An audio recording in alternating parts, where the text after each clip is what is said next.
Obviously, everything that a person has in his mind and in his heart, it all comes from above.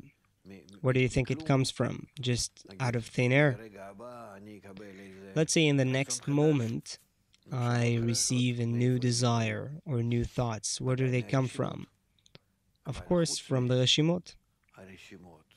But besides the Reshimot, besides the state I experience every moment, a person is given another point that is outside that state, so he can look at himself from a side.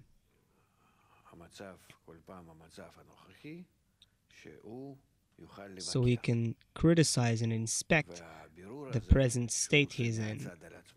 And that scrutiny that he makes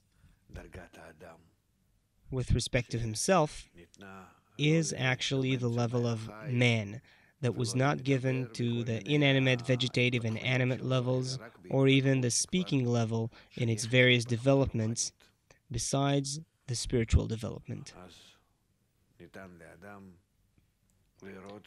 So man was given the ability to see how the Creator plays with him and is giving him all kinds of impressions like that.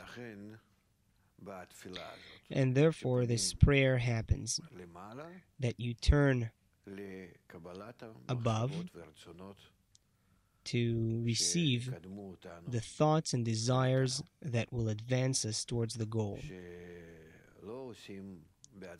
Meaning that we're not doing or trying to do all sorts of actions on our own, on the level of this world.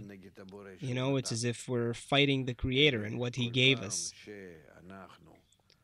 Rather, every time we receive some situation, some state, each and every moment, we must respond only in one way, in return.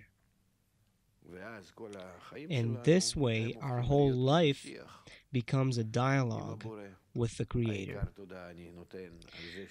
The main gratitude is for being conscious, aware, for having this contact with Him,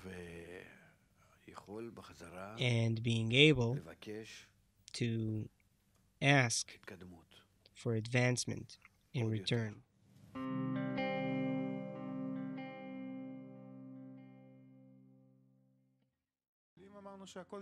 If we said that everything is Reshimot, what does it mean that the Creator leaves the person? These are just words. What does it matter how you call it? The Creator is the collective common force of bestowal that sustains the whole system, that force of good that does good. There's none else besides Him, which develops and governs the whole of creation. When it created the point of existence from absence, it then began to influence that point, and this is what's happening. It constantly influences that point, and that point always changes. And this is what we call Him leaving or staying. So we're talking about everything that happens within that point. So that point goes through changes, and it can already attribute those changes to the one and only cause, which it sees as its creator, who created it and governs it.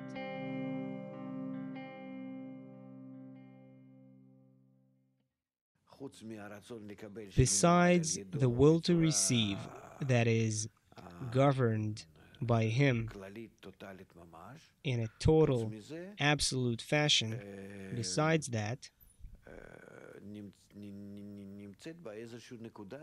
there is another point of free choice, from which that point can observe itself and what the Creator does with it. And that point is the I of man, the point of disconnection, the point of the shattering. Specifically because of the shattering, this ability to observe was created.